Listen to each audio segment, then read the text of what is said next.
Hello, Kotaku.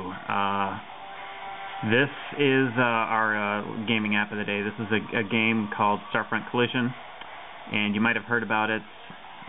It is from Gameloft, and it is a game that looks a hell of a lot and plays a hell of a lot like Blizzard's StarCraft, or StarCraft 2, since this is in 3D. And as you can see, I am about to enter a skirmish in this game, so I'm just going to play against the computer in a level called Frozen Wasteland.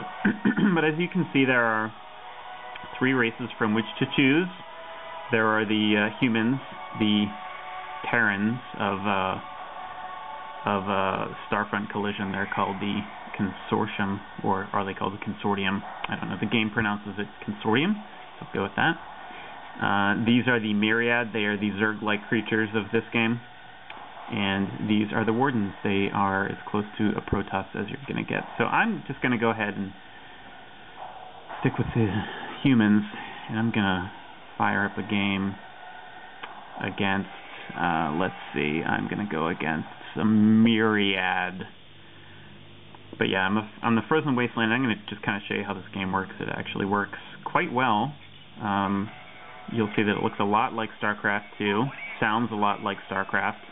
I just picked a Drudge, which is the SCV equivalent of Starfront Collision, and he's going to go into this plant. It's already pre-built for me. It's mining ore, and soon I'll be good to go. But I'm going to show you just how it works. You know, you can move units around pretty easily just by tapping the touch screen. You have a little window over here that you can issue things like build commands with your drone. So I'm going to build what's called a tokamak, and I'm going to just move it over here, and I'm going to start harvesting some energy. You know, this is the Vespene gas equivalent of Starfront Collision. So yeah, this is your base, and you can build workers here. I'm going to build a Drudge.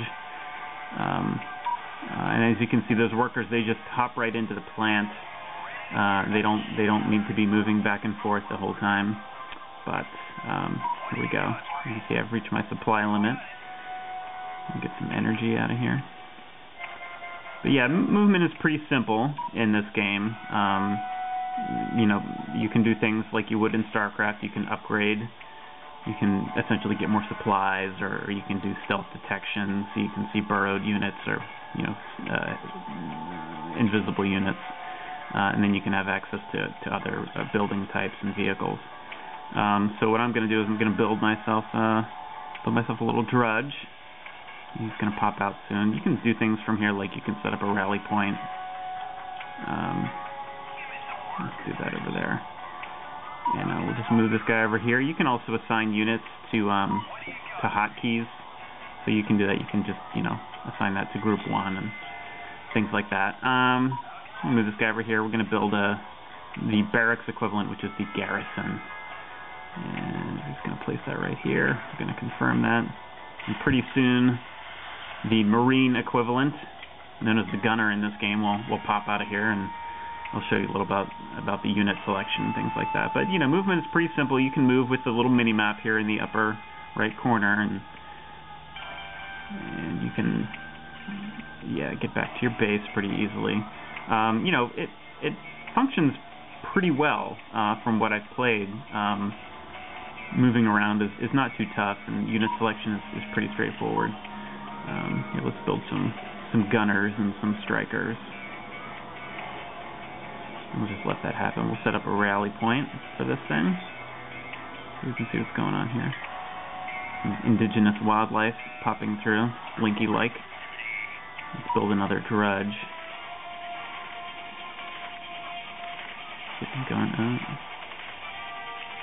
Maybe that was a bad guy, actually. First blood, kill your first enemy. Nice going.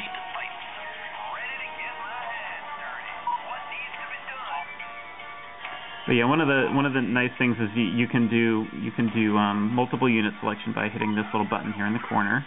That just selects everything on screen. But you can also do touch screen selections. Just form a little box around your group and again, you can assign that to a hotkey over there.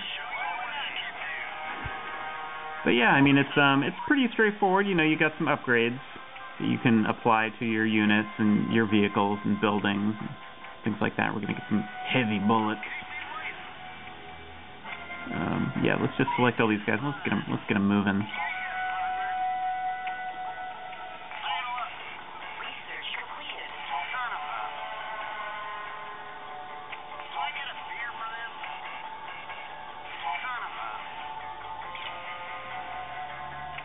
Yes, it sounds like in all real-time strategy games set in space that the humans must be, you know, have a southern accent and be a little hick-like. Yeah, you can get achievements, and anyway, that's basically what it looks like. You can set up patrols like this, and you can just have your units come to a halt if you want to. You know, that kind of stuff. It's all pretty straightforward. I think anybody who plays StarCraft is going to feel right at home, if not overly familiar with Starfront Collision. Yep, it's on the App Store if you're interested.